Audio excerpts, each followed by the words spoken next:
Mustahil. Imposible. Pangalawang saligan ng qudwa, magandang pag-uugali. Ito ang ikalawang saligan, haligi ng tinatawag na qudwa. Magandang pag-uugali.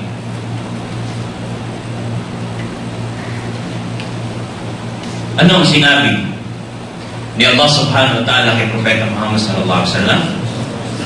Naalala niyo sa suratu Al-Qalam, ayat 4. Sinabi ni Allah subhanahu wa ta'ala, tandaan nito palagi, wa innaka la'ala khuluqin 'azim. Pinapatunayan ni Allah subhanahu wa ta'ala na si Propeta Muhammad sallallahu alaihi wasallam ay mayroong napakadakilang pag-uugali.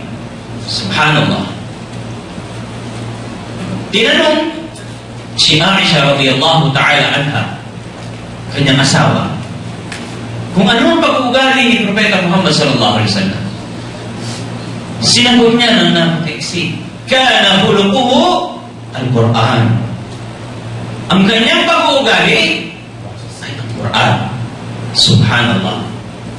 Ang salita ng Allah subhanahu wa ta'ala, ang pag-uugali ni Propeta Muhammad sallallahu alaihi wasallam. Tinanong nila si Aisha dahil asawa ni Propeta Muhammad sallallahu alaihi wasallam at siya ang nakakaalam sa tunay na pag-uugali ni Propeta Muhammad sallallahu alaihi wasallam. Pero ang sagot niya, kana khuluquhu al-Quran. Isa sa mga hikma ng kanyang pag-asawa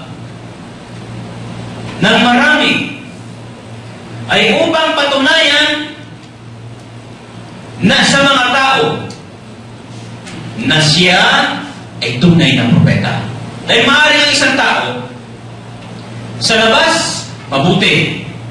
Pero pagdating sa kanyang pamilya, sa loob ng bahay, may ibang sekretong hindi mabuting ugali. Kaya mas nakakaalam dyan ang asawa. Pero sa mga asawa ni Propeta Muhammad sallallahu alaihi wasallam ay walang sino sa kanila nakapagsabi at naitala sa kasaysayan na si Propeta ay masama ang ugali na ganito na ganito. Subhanallah. Marami kanyang asawa, pero walang isa man sa kanila na nakasulat, naisulat, naitala sa kasaysayan na si Propeta Muhammad sallallahu alaihi wasallam ay mayroong masamang pag-ugali. Kung takpan ng isa, maaaring lumabas sa isa, pero walang saalungatan. Subhanallah. Ayan ang ating qudwa. Siya ang ating qudwa, mga kapatid. May ilan sa mga kababayan na kung saan pagdating sa labas, napakaganda. Di ba?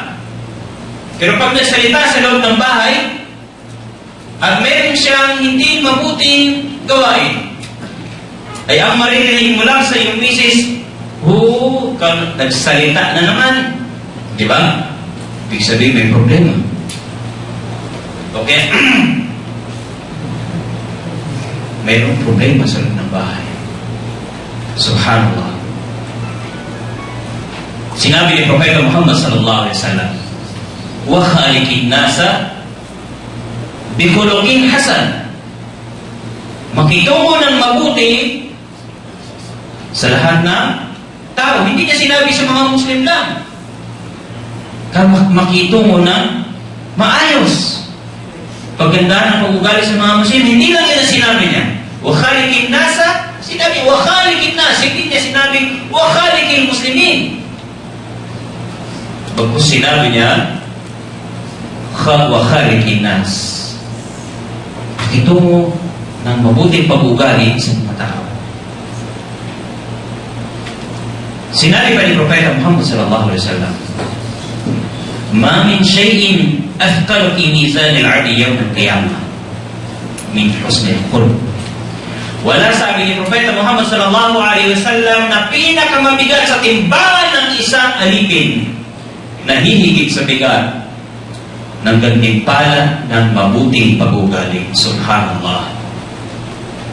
Subhanallah. Napakabigat sa timbangan ng mabuting pag-ugali. Sinabi pa ni Propeta Muhammad sallallahu alaihi wasallam, "Akmalul mu'minina imanan, ahsanuhum khuluqan." Pinakaganap na pananampalataya sa mga mananampalataya ay ang pinakamabuti sa kanila ng pag-ugali. Khuluq. Pinakakumpleto, ganap na mananampalataya sa lahat ng mga mananampalataya ay kung sino man sa kanila ang pinakamay mabuting pag-uugali. Sallallahu alaihi wasallam.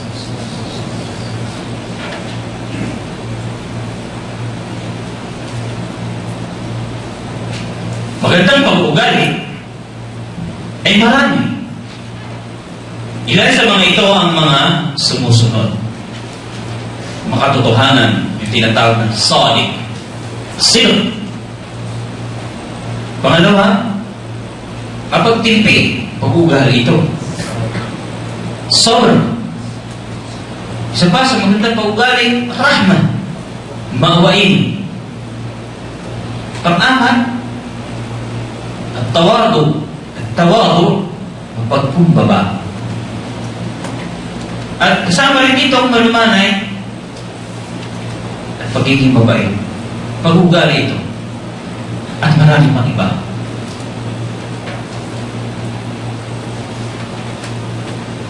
Ang sino? Makatotohanan. Sino si Propeta Muhammad sallallahu alaihi wasallam bago pa maging propeta?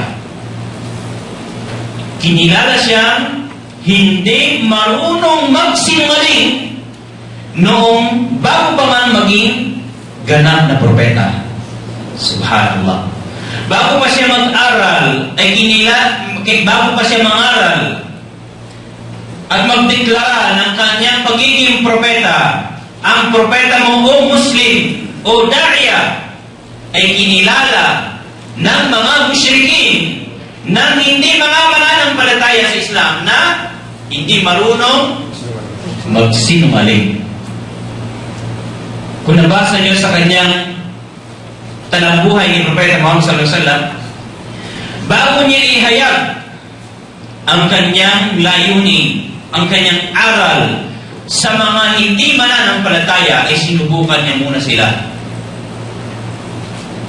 Sinabi niya sa kanila, kung may sasabihin ba siya, maniniwala ba sila? Anong sabi nila na nagkakaisa sila? Siyempre, maniniwala kami siya sapagkat hindi ka namin nasubukan nagsinungaling. Kung marami ng record ay sa top, sinungaling, magdadalang isip ang tao sa'yo, bakit niya tanggapin yung sinasabi mo? Pero si Propeta Muhammad sallallahu alaihi wasallam, ilan taon siya bago naging propeta? 40 years, ha? Sa loob ng ika-4 na taon, bago pa dumating ang revelasyon, unang dalil, basihan na siya naging propeta nung ibaba ang ayat nasa Suratul Alaq. Ano ito? Bismillahirrahmanirrahim. Iqra bismi rabbikal ladzi khalaq. Nung ibaba ito, simulan ang kanyang pagiging propeta. Pero nung ibaba ang surah Al-Muddathir, na kung saan ayat, Ya ayyuhal muddathir, kum fa'anzir. Dito, nagsimula ang kanyang pagiging sugo. Pero kapatid, sa loob ng edad ng 40 years, 40 years na hindi pa propeta, ay kinilalang hindi marunong magsinungaling. La ilaha illallah. Binansagan siya as-sadiq al-amin. Hindi marunong magsinungaling. Sadiq, makatotohanan ang kanyang sinasabi. Al-amin, at mapagkakatiwalaan. Subhanallah.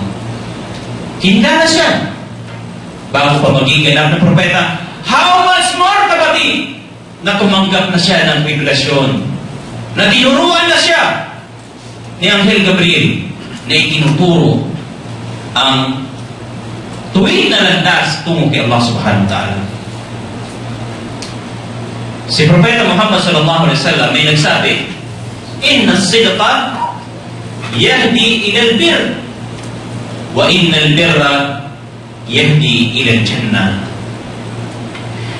Katotohanan na ang pagiging makatotohanan ay nag-aakay sa albir. Ano yung albir? Ito yung salita na pangkalahatan ng lahat ng mabubuti. Albir. Ngunit ang albir ay nag-aakay patungo sa Jannah, sa paraiso ni Allah subhanahu wa ta'ala. Sinabi ng Allah subhanahu wa ta'ala sa Suratul Tawbah, Suratul Tawbah, ayat 119, "Ya ayyuhalladhina amanu taqullaha wa kunu ma'as salihin." Wa kunu ma'as salihin. Subhanallah. O kayong mga nagsisampalataya, matakot kayo kay Allah. At maging kabilang sa mga taong makatotohanan. Maging kabilang sa mga taong makatotohanan. Sinabi pa ni Allah subhanahu wa ta'ala sa Surah Muhammad, ayat 21, "Falaw sadaqullaha lakana khairan lahum." Kung sila'y naging makatotohanan kay Allah, ito'y magiging mabuti para sa kanila. Si Propeta Muhammad sallallahu alaihi wasallam ay naging sadiq. Kanino? Kay Allah. Naging makatotohanan kay Allah. Naging makatotohanan sa kanyang sarili. Naging makatotohanan sa kanyang pamilya. Naging makatotohanan sa mga tao, pati kapatid sa kanyang mga kaaway.